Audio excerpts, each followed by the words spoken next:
Naive Bayes merupakan metode pengklasifikasian paling populer digunakan dengan tingkat keakuratan yang baik. Banyak penelitian tentang pengklasifikasian yang telah dilakukan dengan menggunakan algoritma ini.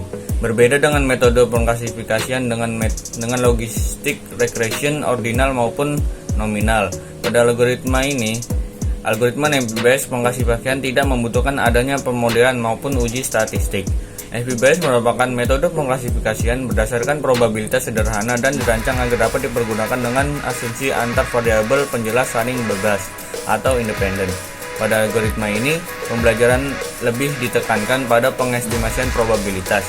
Keuntungan algoritma Naive Bayes adalah tingkat nilai error yang didapat lebih rendah ketika dataset berjumlah besar. Selain itu, akurasi Naive Bayes dan kecepatannya lebih tinggi pada saat diaplikasikan ke dalam dataset yang jumlahnya lebih besar. Terdapat fungsi dan tipe-tipe dari Naive Bayes. Sama tipe-tipe Naive Bayes yaitu yang pertama ada multinomial Naive Bayes, yang kedua ada Bernoulli Naive Bayes, dan ketiga ada Gaussian Naive Bayes. Metode Naive Bayes dibagi atas beberapa tipe yang dibedakan berdasarkan fungsinya, antara lain sebagai berikut. Yang pertama ada multinomial Naive Bayes. Tipe ini sebagian besar digunakan untuk mengklasifikasikan kategori dokumen. Sebuah dokumen dapat dikategorikan bertema olahraga, politik, teknologi, atau lain-lain berdasarkan frekuensi kata-kata yang muncul dalam dokumen. Kedua ada Bernoulli Naive Bayes. Berbeda dengan multinomial, tipe metode ini lebih fokus pada hasil ya atau tidak. Prediktor yang diinput adalah variabel boolean, misalnya prediksi atas sebuah kata muncul dalam teks atau tidak. Yang terakhir ada Gaussian Naive Bayes, lebih pada asumsi pendistribusian nilai kontinu yang terkait dengan setiap fitur berisi nilai numerik. Ketika diplot akan muncul kurva berbentuk lonceng yang simetris tentang rata-rata nilai fitur. Implementasi Naive Bayes. Naive Bayes merupakan suatu algoritma yang dapat mengklasifikasikan suatu variabel tertentu dengan menggunakan metode probabilitas dan statistik. Secara garis besar, algoritma Naive Bayes dapat dijelaskan seperti rumus berikut ini, yang dimana keterangannya adalah R, data yang belum diketahui kelasnya. S adalah hipotesis pada data R yang merupakan kelas khusus. PRS adalah nilai probabilitas pada hipotesis R yang berdasarkan kondisi S. PR adalah nilai probabilitas pada hipotesis R. PSR adalah nilai probabilitas S yang berdasarkan dengan kondisi hipotesis R. Dan PS adalah nilai probabilitas S. Dengan menggunakan persamaan di atas, data yang telah diperoleh dapat diproses dengan algoritma Naive Bayes untuk penilaian data yang akan diklasifikasikan. Algoritma C.45. Algoritma C.45 adalah salah satu algoritma pembelajaran mesin yang digunakan dalam pengklasifikasian data. Algoritma ini dikembangkan oleh Ross Quinlan pada tahun 1993. Sebagai pengembangan dari algoritma sebelumnya yang dikenal sebagai ID3 Iterative Dichotomizer 3, C.45 adalah salah satu algoritma pembelajaran mesin yang populer dan telah digunakan secara luas dalam berbagai aplikasi. Sejarah singkat tentang algoritma C.45. C.45 pada tahun 1993, yaitu Quinlan merilis algoritma C.45 sebagai perbaikan dari C4.0. C4.5 mempertahankan semua fitur dari C4.0, tetapi juga menyertakan beberapa perubahan dan peningkatan. Salah satu peningkatan utama adalah kemampuan untuk menangani data memiliki nilai yang hilang atau missing values. C4.5 juga memperkenalkan konsep growing dan pruning yang memungkinkan pembangunan pohon keputusan secara bertahan dengan mempertimbangkan gain information ratio. Hal ini membantu menghindari overfitting dan meningkatkan kemampuan generalisasi dari model. Fungsi utama dari algoritma C4.5 adalah untuk menghasilkan model prediktif berupa pohon keputusan berdasarkan data yang diberikan. Pohon keputusan ini dapat digunakan untuk mengklasifikasikan data, yaitu mengategorikan instance data baru ke dalam kelas atau kategori yang tepat. Berdasarkan atribut-atribut yang ada, berikut adalah langkah-langkah umum yang dilakukan oleh algoritma C4.5. Memilih atribut yang paling baik sebagai atribut splitting atau atribut yang memiliki kemampuan terbaik dalam memisahkan instansi ke dalam kelas-kelas yang berbeda. Membuat node dalam pohon keputusan berdasarkan atribut splitting yang dipilih. Membagi data menjadi subset yang lebih kecil berdasarkan nilai-nilai yang mungkin untuk atribut splitting tersebut. Mengulangi langkah-langkah 1-3 untuk setiap subset hingga semua instansi dalam subset tersebut berasal dari kelas yang sama atau atribut yang tersisa sudah habis.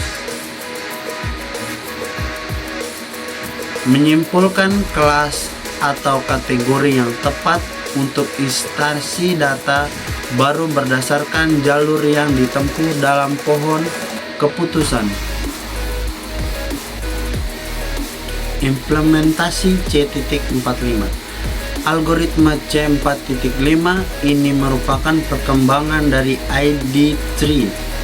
Ide dasar dari algoritma ini adalah pembuatan pohon keputusan berdasarkan pemilihan atribut yang memiliki prioritas tertinggi atau dapat disebut memiliki nilai gain tertinggi berdasarkan nilai entropi atribut tersebut sebagai poros atribut klasifikasi. Kemudian secara rekursif, cabang-cabang pohon diperluas sehingga seluruh pohon terbentuk. Terdapat 4 langkah dalam proses pembuatan pohon keputusan pada algoritma C4.5, yaitu A. Memilih atribut sebagai akar.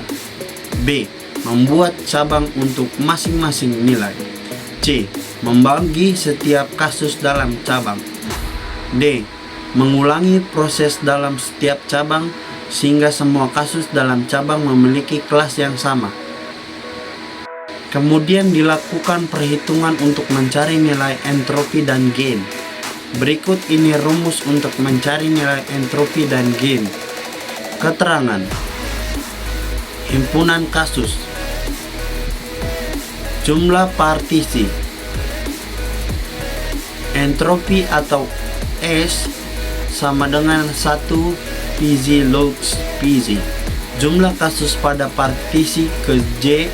Rumus di atas adalah rumus yang digunakan dalam perhitungan entropi untuk menentukan heterogeneity dari sebuah kumpulan data sampel. Keterangan. Atribut dari data set gain bisa disebut A sama dengan entropi atau S X entropi yang bisa disebut huruf S. Jumlah partisi, himpunan kasus, entropi. Rumus di atas merupakan rumus yang digunakan dalam perhitungan gain.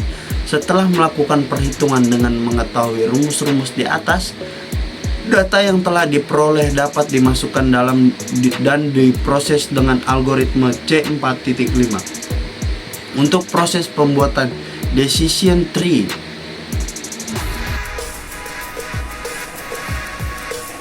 Pengujian precision, recall, dan akurasi pada algoritma Naive Bayes dan C45.